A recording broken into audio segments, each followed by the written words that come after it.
My book is Thunder Demons. I wrote it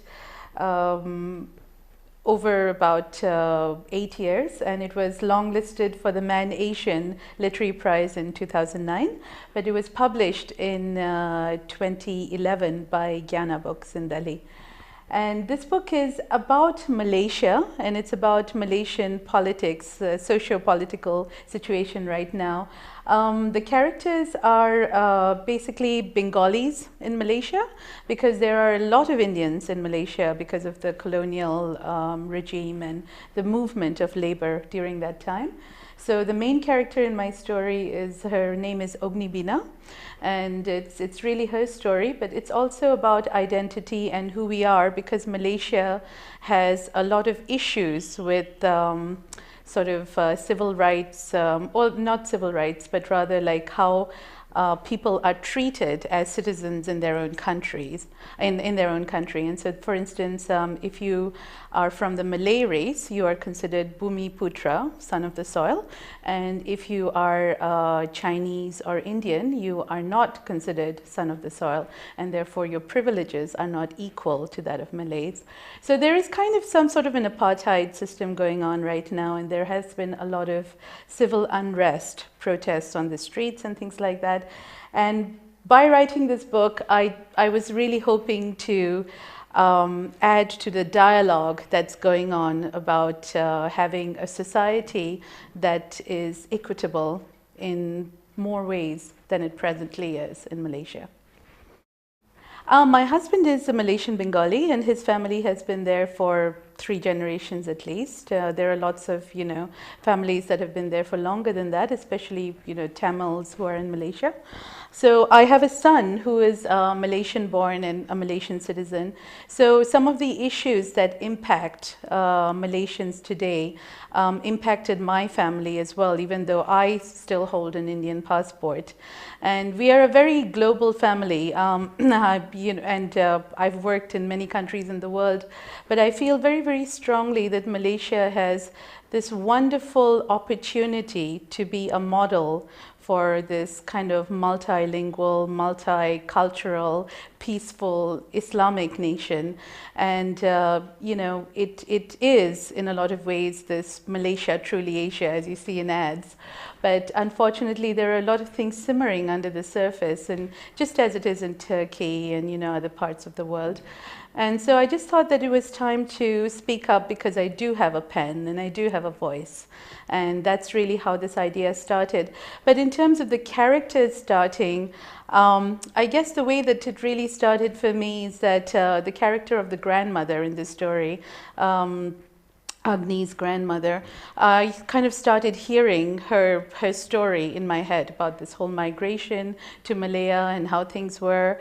And so that was really my trigger. I wanted to tell this story about people moving to a new land, making it their own.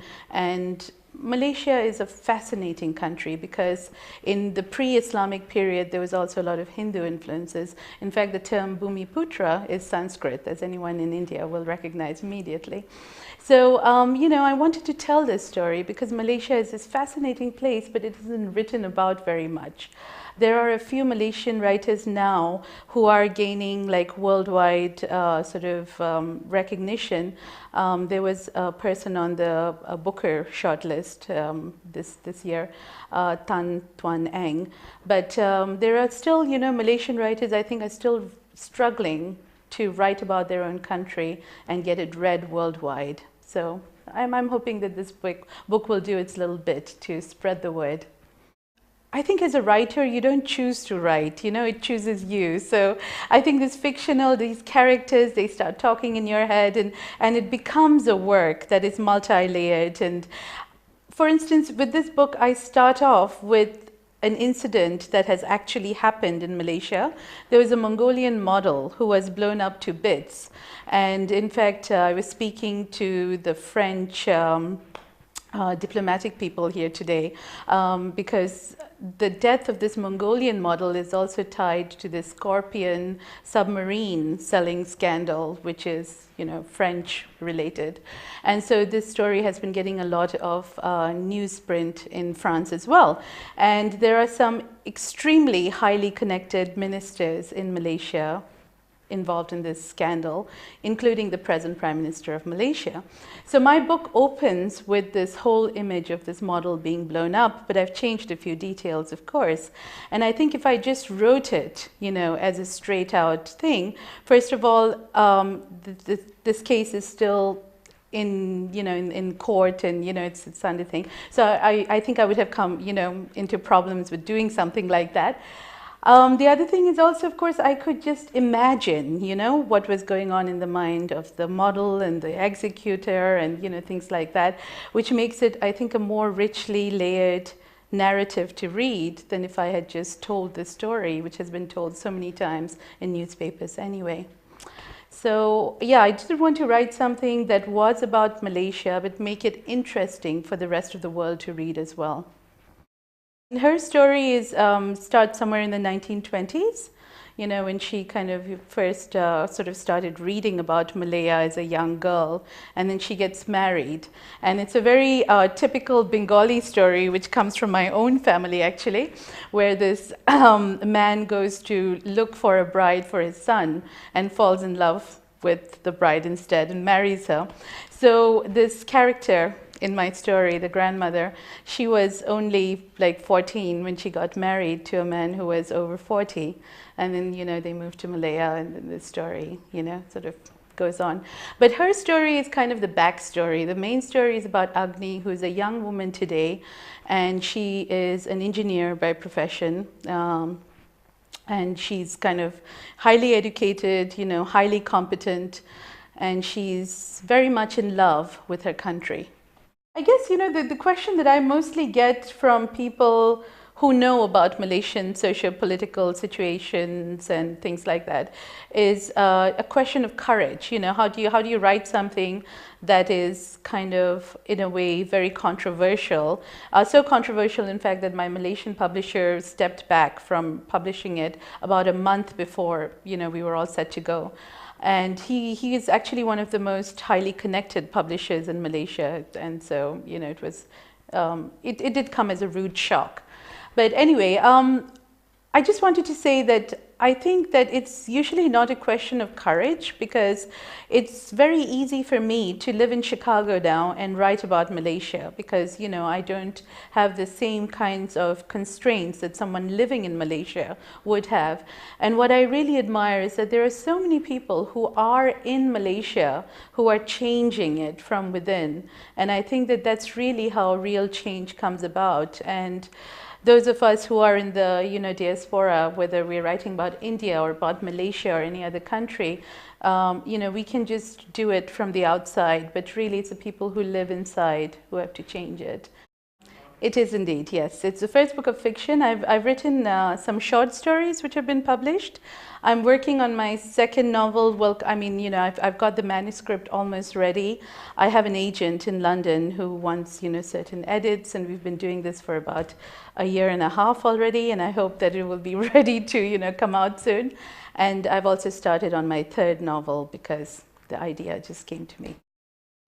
Right. Sociolinguistics is actually the study of language in society. And my specialty has kind of become language planning and policy. So my PhD was actually working in Malaysia within, like a Malaysian Bengali community and looking at language change and things like that. That's how I started off.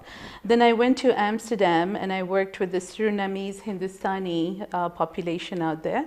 And the women out there have very high suicide rates. And this has actually come from Suriname as well, where the women out there, the Indian Hindustani population, they have very high suicide rates. So I was basically investigating issues of language and identity and how these women are coping with being in Holland, which is a very liberal society, with the very, very traditional, almost fossilized cultural baggage that they bring along, when they move. So from that, issues and some of that work got published as well. I last worked in Shanghai at Shanghai International Studies University, and I had a Professor 211 position, which is kind of like a, it's a special kind of foreign professor position. And that was great because we worked on Chinese language planning and policy, and how, for instance, the Shanghai dialect is maintaining itself despite the one language policy that is mandated by the government. I am always very scared about that, because obviously it does. I mean, I am one person, and everything that goes through is filtered through the same brain. And my dissertation was on Malaysian Bengali women. And so I did, talk to lots of these women. And I think that this story, like for instance, Agni is not one character. She's a composite of many voices, maybe. People have very often asked me at readings and at interviews whether I am Agni, whether I'm speaking out as that. It's absolutely not true. I mean, I have not had any of the life experiences that Agni has had, because I was born in an Indian family. My father was an Indian diplomat, so, there's just nothing in common. But obviously, I've heard so many of these voices from disparate Malaysian women, and they have become Agni, or they've become Shopna, or they've become one of the other characters in this book. So although I am very, very careful about not using actual sociolinguistic data from my academic work and just putting that in like a fictional dialogue, I think that that's a little unethical, But obviously, the life experience that I have and the knowledge that I have, the sociocultural knowledge, does go into writing my fiction. Actually, what happened was really kind of very strange. In my 20s, I was doing my PhD in America, and I also had 2 children while I was doing my PhD. So I almost had no time to write in my 20s, although I've always wanted to write. And, my first poem was published very young. But then in my 20s, I kind of halted this whole creative process in order to do my academic work, and I still teach sociolinguistics. But then what happened after that is that Penguin India, and David Davidar was in charge at that time, he kind of asked me to do this edited collection of short stories from Malaysia and Singapore. And since I was working in Singapore at that time, I said yes, and I started, calling for short stories, and it was really an invited collection of short stories. So I was looking at people who were the best writers from the region. And as I was reading these short stories and putting this whole thing together, it was with 2 other, very, very good writers from the region.